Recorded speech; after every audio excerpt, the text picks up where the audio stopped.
Hi, everyone. Welcome to First and North. I'm Luke Canellis. NFL free agency slowing down now that we're just 30 days away from the NFL draft in Green Bay.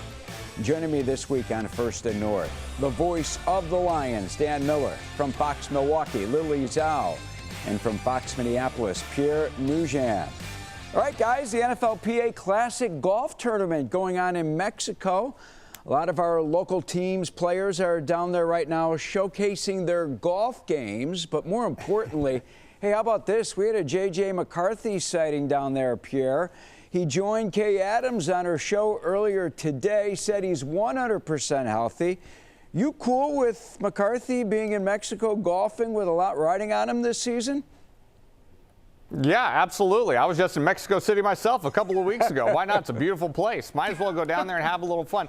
Yeah, I don't have an issue with J.J. McCarthy being down in Mexico playing a little golf right now. If it's clear with the doctors, if he says he's feeling 100% healthy to do it, go ahead and do it. I have no issue with this. It's not like he's playing basketball, or it's not like he's playing flag football on the beach or anything of that nature. So I don't have a huge issue with this whatsoever. And I know he told Kay Adams some interesting things about him being the #1 quarterback, or whether the Vikings have not told him about him being the #1 quarterback, that I'm sure, Lou, you probably are going to ask me here in just a minute. Yeah, we're going to listen to J.J. McCarthy right now because news broke last week that the Vikings are moving forward with McCarthy instead of pursuing Aaron Rodgers. Here's what McCarthy had to say on Up and Adams about the Vikes' decision and if he's been told that he's quarterback one. We found out, a lot of that was being made about Aaron Rodgers. He might be coming there. He's interested. Of course he would be. It's such a great situation. Right. So I feel like we as a fan base or even media found out, like, you're the guy, the guy recently. When did you know? When did they tell you, or when was that message to you? They haven't told me, and I'm happy they didn't, because I try to earn it every single day, and I never want that to be given to me, and it's such a privilege and opportunity to give me that chance, and I'm just going to make the most of it every single day. All right, Pierre, is this the right call by the Vikings, or do you think that they should tell McCarthy, you're our guy, so he's mentally prepared to lead the Vikes? Well, as of right now, J.J. McCarthy is probably doing the Will Smith Fresh Prince of Bel-Air meme where he's looking around the room. There's nobody else there. And it's like, well, I'm the only one. I mean, at this point, I'm the de facto quarterback. No disrespect to Brett Rippon, who's the other quarterback on the roster right now. But there's nobody else. There's nobody else to be the starting quarterback as of right now for the Minnesota Vikings. So I think it should be fairly obvious to him that he is the starter right now. But I certainly appreciate what he had to say. J.J. McCarthy, the person, has certainly won a lot of us over. He's a terrific young man with a good head on his shoulders. J.J. McCarthy, the NFL quarterback, is still an unproven commodity. So unless the Vikings are going to revisit the issue of possibly bringing Aaron Rodgers back, as of right now, J.J. McCarthy is the starting quarterback. I don't see anybody else who's stepping up to the job right now and challenging him for that role. All right, stand by, Pierre, because I do have a follow-up, but I want to bring in Dan. Dan, you've been doing this a long time in the NFL. Do you think quarterbacks drafted in the first round like McCarthy should be appointed the starting job right away, or should they go out and earn it? I think you have to earn it. And I think that we've seen kind of an evolution in this thing where some of these kids come in and they're ready to play right away. I should say young men come in and they're ready to play right away. But the question is, what kind of damage will it do? You've got to know that somebody is ready to come in and play right away. It's much different than college. You're dealing with much more sophisticated defenses. The window that tells you a receiver's open is much smaller than it was in college. So I really think that's where it's incumbent, and we talk about this all the time, on a franchise's ability to develop a player. And if their instincts tell them he's ready to go, then I say go ahead and put him out there. But I think most times there's a decent chance that sitting allows them to learn a little bit about the game. I don't think it's anywhere near where it used to be, where they have to sit for a long time. But I do think there is value in sitting back and watching. But I also, first and foremost, I put the onus on the team to understand the player and what will best help his development. Because, look, nobody's going to tell Washington that Jaden Daniels needed to sit last year, because he certainly didn't. So, again, that's a team decision that has to be based on what they see in his aptitude, in his character, in his ability to handle the ups and downs of playing in the NFL. Hey, Lily, I'm sure you have an opinion on this, especially with the Packers having a history of drafting quarterbacks and sitting them down, learning from veterans. Granted, Rodgers learned from Favre and George Jordan Love learned from Rodgers? Favre, a Hall of Famer. Rodgers well on his way to Canton, Ohio as well when he decides to hang it up and then sit out the amount of time that he has to wait before he can go on the ballot. But today, in this day and time, do you still think that there's value in quarterbacks sitting and learning? I think there is if that's the situation the quarterback goes to. You know, if it's a team that has an established veteran quarterback that is still on their roster and he has a chance to learn, why not? And like Dan said, I think these quarterbacks drafted in the first round, they have to earn that spot. But again, if they're coming into a team that has a veteran that eventually will be leaving the team because his time will be over, and you know they're kind of on the roster at the same time, it doesn't hurt to have the young quarterback learn from the veteran and get some advice from him. And I'll say Jordan Love, I don't think he would have been ready to play his rookie season. So the fact that he was able to sit 3 years behind Aaron Rodgers, learn from one of the best, I think that really helped him when he took his first snaps as the official starting quarterback for the Packers. But their situation is unique. You have a Jaden Daniels, you have CJ Stroud when he was a rookie. These guys, they earned their spot. They were ready to play, but I don't think it ever hurts to have a guy, learn from the best if they have that ability. But if they're the only guy on the team and all eyes are on him to be that starting quarterback, he has to go out and earn it and prove why he's that guy. I actually believe that Ryan Poles handled it perfectly here in Chicago. He made the decision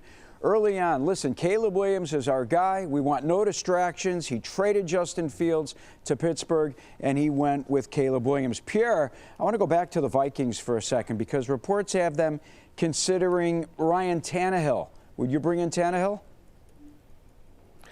I know. I saw that report as well, Lou. I'm sure it's certainly something that's under consideration. Don't really know how much good football there is left really with Ryan Tannehill. I thought perhaps maybe they might give Drew Lock a look as well to potentially be the backup here in Minnesota. But Tannehill, who sat out last year, he does give them a veteran presence who I think could be a steady presence in the locker room for J.J. McCarthy. Now, if J.J. McCarthy is presumed the starter and goes down with injury and Ryan Tannehill has to step in, he's certainly capable of keeping the ship afloat. But at this stage of his career, that would make me a little bit nervous. I can't lie. I think there might be better options at the backup spot for Minnesota. Ryan Tannehill, I don't think would be the worst option in the world. But at the same time, too, I think the Vikings would be smart to keep their options open as of right now for that backup spot. All right. I heard a crazy thing on the radio this morning. Can't even believe it's being discussed. Is there any chance the Vikings bring back Kirk Cousins, who wants out of Atlanta?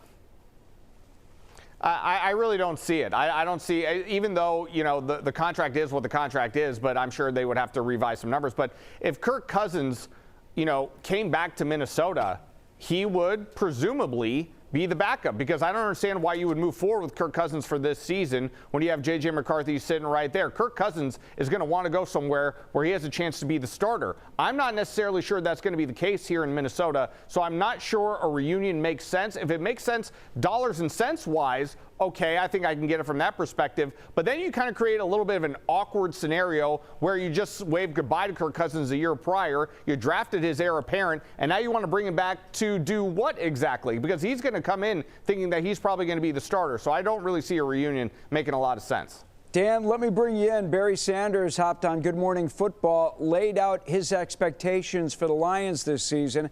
Take a listen. I know that Brad Holmes and Coach Campbell understand, what they're up against. But we still have most of our solid nucleus of young players who are in their prime. And there's no reason why, we can't be back in the playoffs and playing for a Super Bowl next year with the group that we have. I'm encouraged by when I see what the Eagles have done. I've seen, I feel like we've been right there on a similar same trajectory and path as the Eagles the last handful of years. The Lions and Eagles have been kind of the class of the NFC with, you can throw in there maybe the Niners, and another couple of teams. But I feel like we played as well as anyone in that division and should be right back there with an opportunity next year.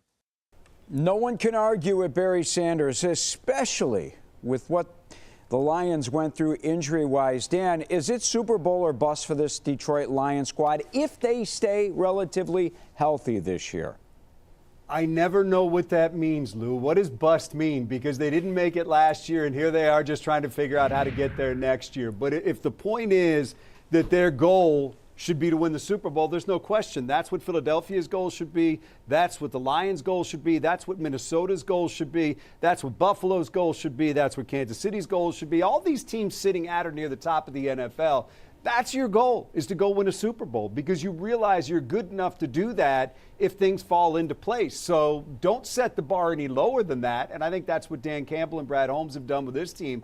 They're not talking about just winning the division. That's the first step. But they are talking about ultimately winning the Super Bowl. And I look at, Barry mentioned Philadelphia. Philadelphia knocked on the door a bunch of times in between their 2 Super Bowl wins and didn't get there. Then they got back and got it done. San Francisco knocked on the door a bunch of times and didn't get it done. Buffalo's knocked on the door a bunch of times and didn't get it done. So I think there's lessons in that you have to just keep coming back regardless of what happens. That's where I have a hard time wrapping my arms around what bust means. But you do understand that you're one of the top teams in this league.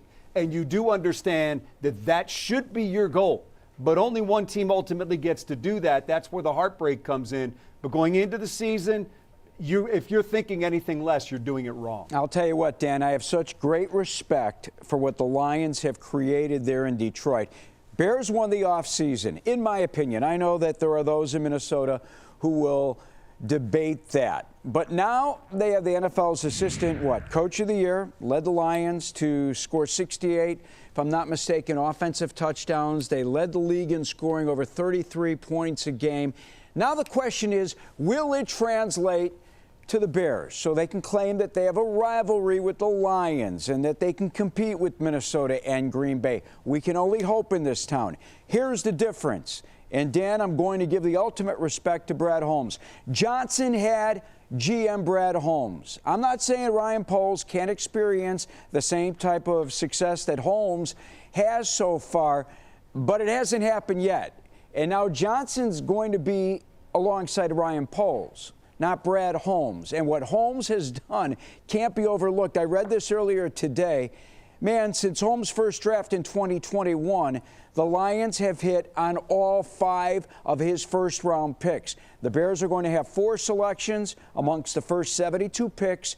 2 for sure, maybe even 3 of his draft picks need to compete for starting jobs immediately for the Bears to lift themselves to Detroit's level. All right, we're going to take a timeout here on the show. NFL owners' meetings this coming weekend. There have been some proposed rule changes thrown out there. Should some of them be implemented? We're going to give you our thoughts next as we return here on First and North. Dr. Larson has no recollection of the last 8 years. Doc is TV's best new medical drama. I need to know. And you can watch it anytime. I will be a doctor again. Doc, all new Tuesdays on Fox, and watch anytime on Hulu. All right, we're back here on First and North. Luke Canellis with you at our Fox 32 studios in Chicago. Dan Miller's at Fox in Detroit. Lily Zhao, Fox Milwaukee. Pierre Nugent in Minneapolis. All right, the annual NFL owners meetings start this Sunday. They go till Wednesday. Plenty to talk about with teams proposing changes.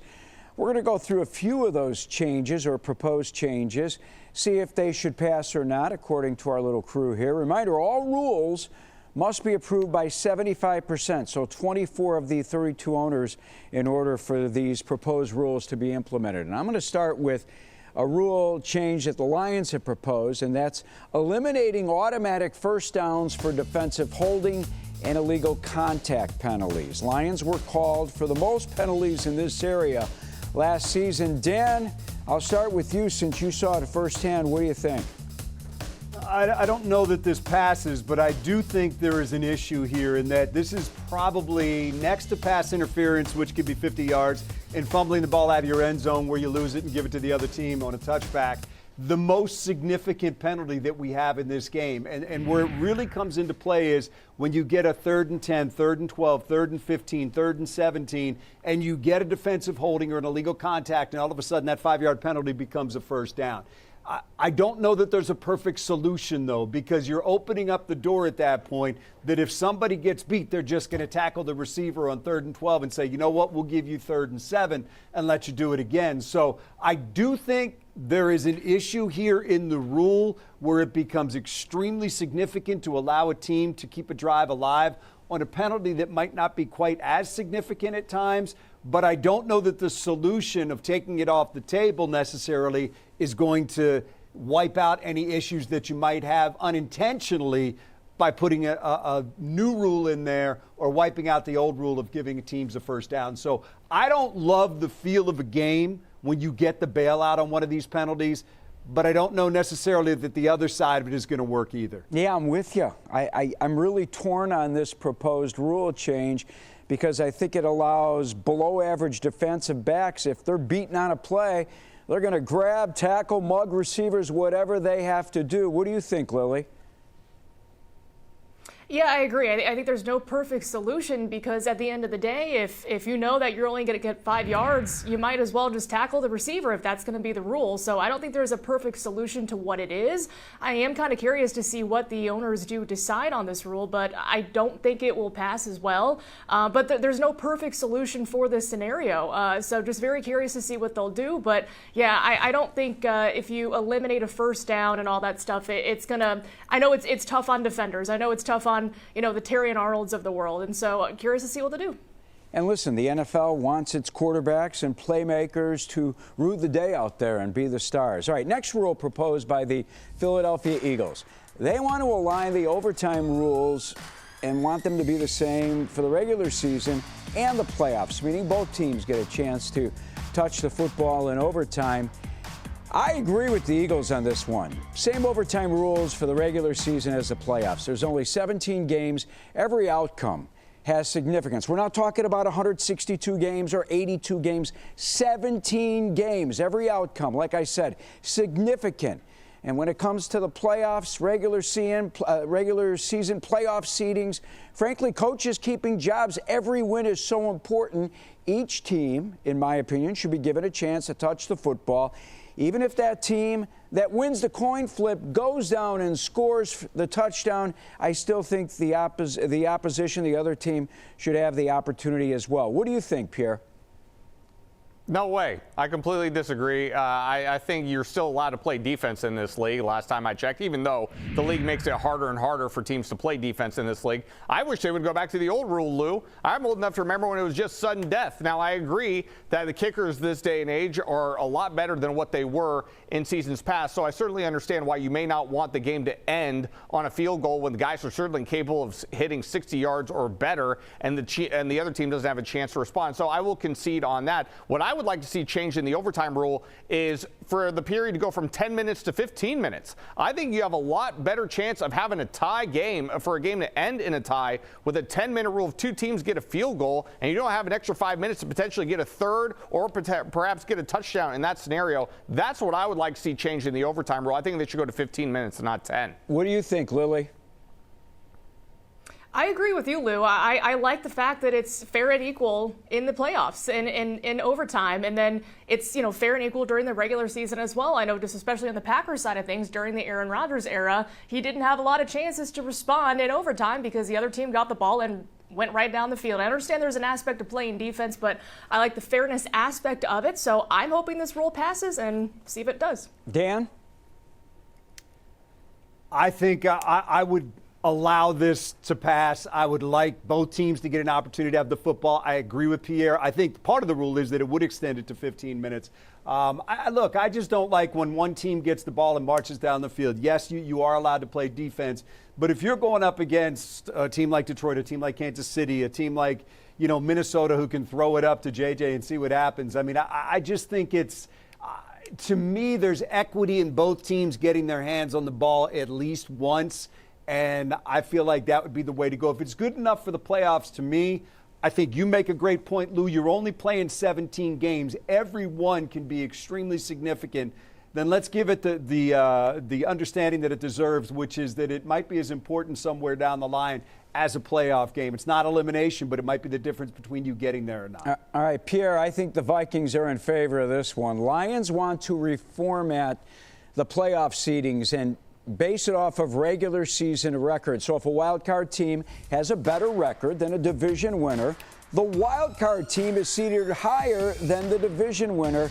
Really would have helped the Vikings last season. So instead of being a 5 seed and playing on the road and not having the chance to play at US Bank Stadium, and believe me, no one hates listening to that horn more than I do when the Bears are there. But man, what a decided home field advantage they'd have. They deserve that with the way they played in the regular season. What do you think, Pierre? Yeah, well, I'm a little bit torn on this one, I have to admit, because it's not like Major League Baseball where I think you have to put extra emphasis on winning the division. I do think, however, that winning your division should still matter. And if Vikings fans are watching this right now, I would say to them, you know, I'm really sorry, but this was kind of a tough luck season for you. The only other team that had more wins than you just so happened to be in your division. That's not going to happen every single year. You can't count on that happening every single year. So I lean more towards keeping it as it is. And I think winning the division should still matter in the playoffs. I completely disagree. Tampa Bay's won the South in the NFC the past 4 years, and I think their average record, if I'm not mistaken, over the course of that time is 9-8. They do not deserve home games. All right, what about the tush push, Dan? You know what? I feel like this is a reaction to something that's happening now and something that really only one team has done a great job of mastering. It is because they have a freak at quarterback who's got some of the strongest legs in the league and can drive himself. It's not just the guys pushing him. You got to give Hurts some credit, too, for what he does when that pile is there and he just finds a way to drive himself through it. I feel like this is reacting to the moment and not necessarily reacting to what's happening in the long term of the game. I'd say leave it and just tell teams to deal with it, because I don't see a lot of other teams in the league that are extremely successful with this the way that Philadelphia is, and I'm not going to, adjudicate the game based on what one team does well. Lily, give me 30 seconds. Yeah, I agree. I don't think this will pass. I know the Packers obviously are the ones that proposed the tush push ban, and it's interesting because again they kind of do their own iteration of said tush push with their tight end Tucker Kraft, and yeah, there have been times where they've been successful against it and sometimes not, and I do agree it is reactionary. So I don't see the owners voting in favor of banning the tush push, and hopefully the Packers can do something this year in their playbook to kind of counteract that by having their own. Yeah, I'm with you, and I hope the Bears, Dennis Allen, can come up with a way to stop the tush push as well. We need to take our final timeout. NFL draft just 30 days away. After free agency moves, do our teams know who they're targeting in the draft? We will discuss when we come back. Stroopstork is known for cheese, laundry, and bowling. You gotta be kidding me. Going Dutch, all new Thursdays on Fox. All right, last minute and a half. We are a month away from the NFL draft. Pierre, I'm going to start with you. If the Vikings keep the 24th pick, let's play mock draft. Where are they going?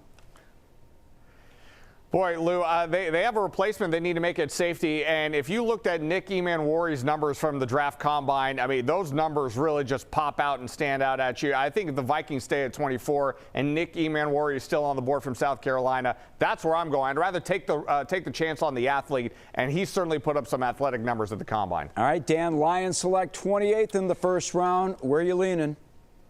You said all those beautiful things about Brad Holmes and his ability to draft. The reason he's been good is because he lets the board dictate it, not their needs. I think it feels like offensive line or defensive line, but if you try to figure out what Brad Holmes is going to do, it's a fool's errand. I think he'll end up drafting the guy that he likes the best, and if it matches the needs, so be it. All right, Packers, 23rd pick in the draft. Who do you want, Lily? I know the Packers would be giddy to get a wide receiver in the first round, but I think they go cornerback. They lost 2 in the offseason. They do bring in Nate Hobbs, but I think cornerback a bigger need at the moment. I think that's the position they go for. Here in Chicago, Bears and Ashton Genty, talks are growing immensely that the Bears are going to go out and grab the running back now that we've got Ben Johnson here. Absolutely not. This team needs another offensive lineman, preferably a left tackle like Will Campbell out of LSU, or another pass rusher. Guys, great job as always. Glad to be back with you. For Dan, Lily, and Pierre, I'm Lou Canellis. Thanks for watching. We'll see you next week here on First and North.